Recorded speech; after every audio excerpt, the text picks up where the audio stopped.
let's talk about dark horses now, right? We are in the driving seat. Manchester City are chasing. I think Manchester City are actually giving us energy than people are realizing, and they could be that team that keeps on pushing Arsenal every single day. But then we've got dark horses, and okay, this season's dark horses are very different from the dark horses of the World Cup, who are Denmark, who didn't win a single game. The dark horses in the Premier League. I want to ask you: are Man United the dark horses in the title race, or are we the dark horses? We are not dark horses. We're definitely there. I mean, I'd be very surprised if your dark horses being top from August. Man United are definitely there. They're there. They've won a lot of games in a row. They've beaten Man City at their place. They've beaten Liverpool. They've beaten Man City. They've beaten Arsenal. So they've beaten Tottenham. I think they've beaten every member of the top six, haven't they? Yeah, they've not played Chelsea yet, but I mean, the way they're going right now, I'd expect Man United to beat Chelsea. In both legs? Not yet. I don't think they've played them at Old Trafford yet. And if they play today, I'd expect Man United to win the way Chelsea are playing. So they're definitely there. What is helping them is the Rashford form, and they're playing well at home as well. They're winning a lot of their away games, the home games. Now, why I think they'll slip up, hopefully, as I said, their away games that are coming up for them. They have Brighton away, Newcastle away, Liverpool away, West Ham away, all those games. Hopefully they can drop points in that one. I'm not really worried about them. They're just like us. They've never really been used to winning 10 games in a row, anything like that, and Man City have been used to that. And also, for them to win the title, they have to get past two teams, For us, we have to just stay top, and for Man City, they have to get past one team. For them to get past two teams, it means Man City have to drop off, and Arsenal have to drop off. They're kind of looking at the time you're going to face Man City as a potential time for them to close the gap. Yes, they will be in and around there until next month, but I don't think by the time we get to April, they'll be there. Hopefully, because they're also in the FA Cup, they want to win that. They're in the Carabao Cup, they want to win that. They could be in the Europa League, they beat Barcelona tomorrow. So hopefully, but I would expect them to be. I don't think we are going to finish like 20 points ahead of them. But as I said, we are playing 3 games before we play them. We could be 14 points ahead of them. Yeah. You know what scares me about Manchester United is, you know that kind of team that doesn't have anything to worry about right now. That is who they are. They are far gone to drop out of the top 4, and they're not far away from the title. But even if they don't win the title, or even if they don't finish as runners-up, no one cares. No one expected Manchester United to even finish in Europa League positions. Some of us predicted it to be 7th, 8th, some people even 10th, right? Because it's kind of a rebuild, and they are there strongly in the top, in the top 4 race, right? You look at how they have shrugged off Newcastle, right? They slowly crawled into the top 4, and now I think 5 points above Newcastle or something like that. Let me just verify here. They're definitely going to finish in the top 3. I don't think any team is going to catch them below. They're around it's 8 points above Newcastle, and 7 points above Tottenham Hotspur. Right? Yeah, they're not going to drop off.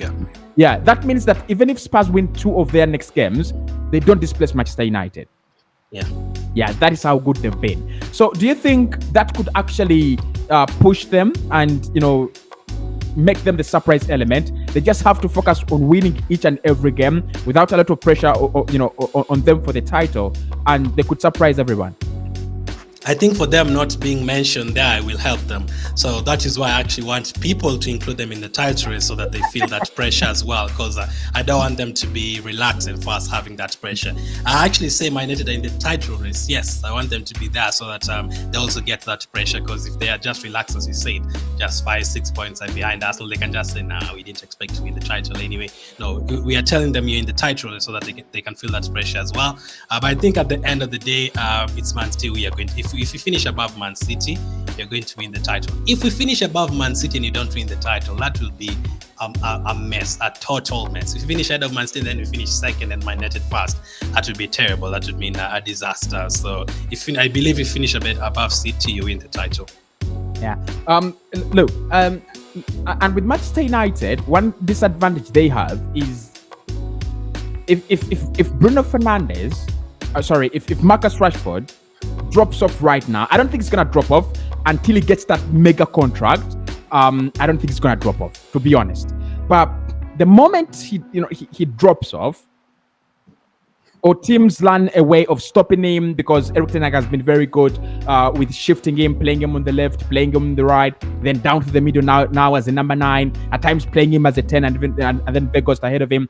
But if Man United, if teams get to stop Marcus Rashford, I think Man United will struggle to win games. They will really do struggle to win games. But for now, I kind of see them in that spell where we are. You just go into every game, you win easily, everything is working on your side. They don't have to do a lot. I want to see them in that period where they have to do a lot. In that period where they have to put in a lot. That is what I want to. Do you think when they play Newcastle in the Carabao, if they win the Carabao Cup, do you think they'll be more motivated for the league, or do you think they'll feel relaxed, like, okay, we've won a trophy, can take the rest of the season easy? I think if they win the Carabao Cup, they will feel relaxed. They will feel this is a major achievement. You know the way we dropped off. Remember last campaign, we lost 3 games, and it was, for me, everyone was saying Arsenal have done it. We lost games you couldn't expect. Crystal Palace, for Christ's sake, for crying out loud. Crystal Palace, Southampton, and then Brighton, right? So I think that will happen to them. They will be heartbroken, but not very much heartbroken. But I see them as that club that, have already achieved too much for this season. They're just like Newcastle. They have achieved too much. What happened to Newcastle will definitely happen to Manchester United. I could be wrong about this, but I don't see them going all the way. I mean, apart from the Europa League, they could surprise us in the Europa League if they get to the round of 16 and they don't draw one of these. I think Ajax or Napoli. Yeah, I think Ajax or Arsenal. Yeah, and I think if they beat Barcelona, I think we're going to play them somewhere, quarterfinal or something like that. I think we're going to face them. But I just want the final to be Man United Arsenal. That's all I want. Can you imagine that? Man United Arsenal in the Europa League final, and they're like 3 points dividing us in the Premier League in May. That would be crazy. Yeah, but I'd be confident of beating them in a 2-legged game. I'd be confident of beating them at the Emirates as usual. In a 1-legged game, anything can happen. Yeah. But I think what will demoralize them is if Arsenal can win these 3 games where they will not have any football, and when they come back to Liverpool. That is what will demoralize them. They'll be like, okay, this is gone. 15 points, it's a little bit gone, unless Arsenal drop off massively, which I don't see happen. Which I think no one sees happen. We won't drop off massively. Even if we don't win it, it will be more of Manchester City just stepping up a gear, but not Arsenal dropping up. But guys, let me know in the comment section, what do you think about Manchester United? Are they in the title race? Do you think they will overtake Arsenal? Do you think they'll overtake Manchester City? Can I tell you something? Yeah, I would love, this is very hypothetical, but I would love to be in the title race with Manchester United right now rather than Man City. I mean, they'll have to get past 2 teams. I can see your comment at the bio, but they are going to win games, yes. But the problem is they're going to need 2 teams to drop off. They're going to need us to start losing games and Man City to lose games. Yes, they're playing better than Man City and everything, but Man City have the experience, so I can't really turn my focus to Man United and forget about Man City. Man City is the one I'm focused on, and maybe for them being in all competitions, Man United are still in all 4 competitions, so maybe that can take a bit. I don't think they have enough players in their squad to fight for 4 competitions as well, and also for them, I think if Rashford drops with an injury right now or something, they're in trouble. I don't think Weghorst can get them a goal. Martial is never fit and everything. And the way we've been saying about I think they can survive without Casemiro for a few games, but without Rashford, they don't know where their goals are going to come from. For us right now, Odegaard can score today, Nketiah can score tomorrow, Saka can score today, Martinelli can score tomorrow. For Man City, Bernardo Silva can score tomorrow, Haaland will score. For Man United, it's Rashford and Bruno. Then no one else scores goals. Anthony does not score, Martial is never fit, Weghorst has never scored a goal. So for them, they're really dependent on Rashford in terms of goals. So if Rashford can keep on the form and stay fit until the end of the season, yes, one player can carry you for sure. But what are the chances of that happening for him to play every single competition for them? So that's why I'm still worried about Man City, because they have a better squad. Right. So let's take some of your comments. Roland says, yes, they are in the title race, but they can't finish above the two teams right ahead of them now. I think the word can't should be replaced by may not, because look, we've had 3 bad games that no one expected Arsenal to have. We've had a run of 4 games in all in all competitions where we've not won a single game, and we scored 1 goal, right? So, I mean, I think it may be difficult for them, right? Especially if Arsenal create that 14-point difference, even when they have 2 games in hand.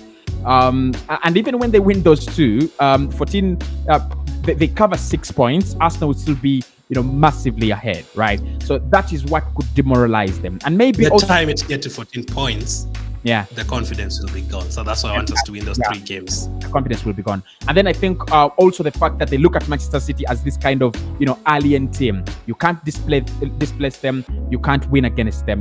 There is nothing you can do about them. Yeah, true. Then DJ Denick says Man United is in the title race, but they will drop because they rely on Rashford, which he can drop. There are times when players can be surprising.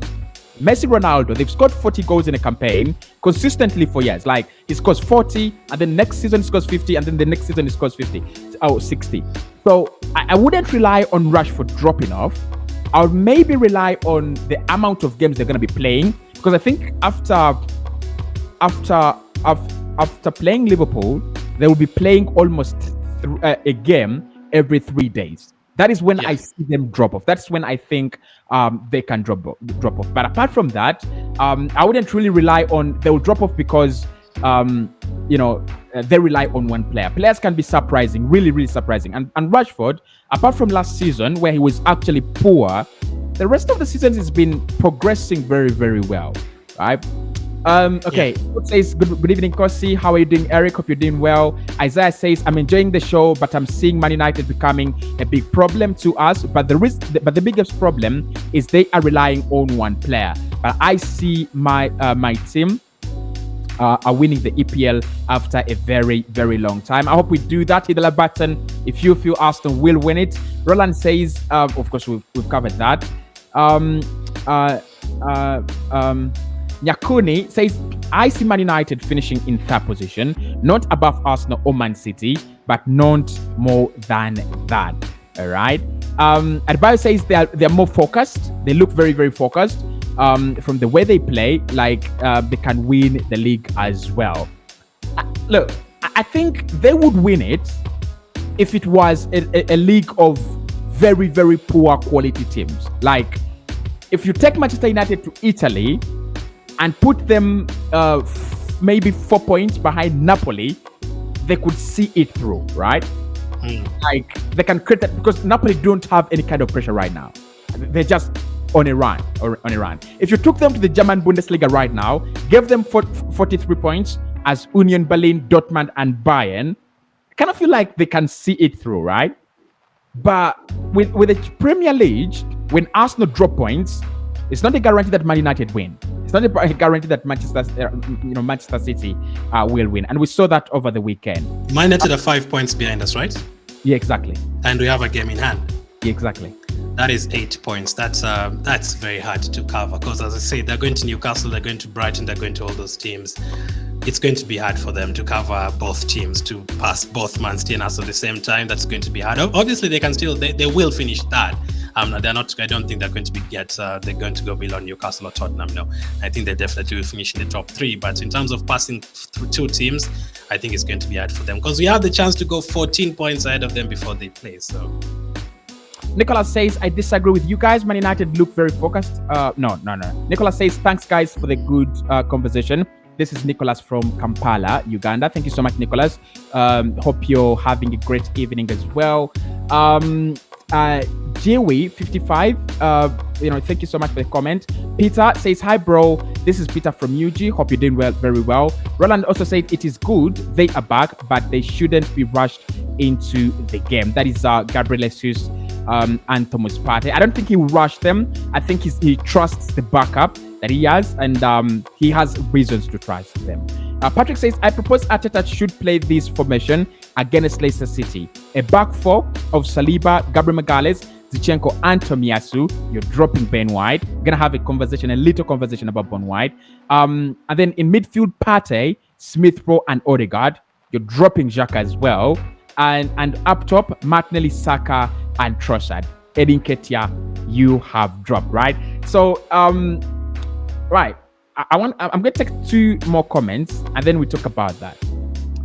Brian says, to win the trophy, we need to go back to scoring goals in the 15 minutes to create fear for the opponents. And Kelvin says, Cossy, Arsenal will win the league by working hard by themselves. Man City second, Newcastle third, Man United fourth. You're predicting a real drop-off for Man United. And then the really legit man says Man United is consistent. It is not about brilliant football. It's about winning games. And at this point, that's what they're doing. I still think Arsenal will win the league, but Man United will finish second. Wow. That's a brave prediction. Brave prediction.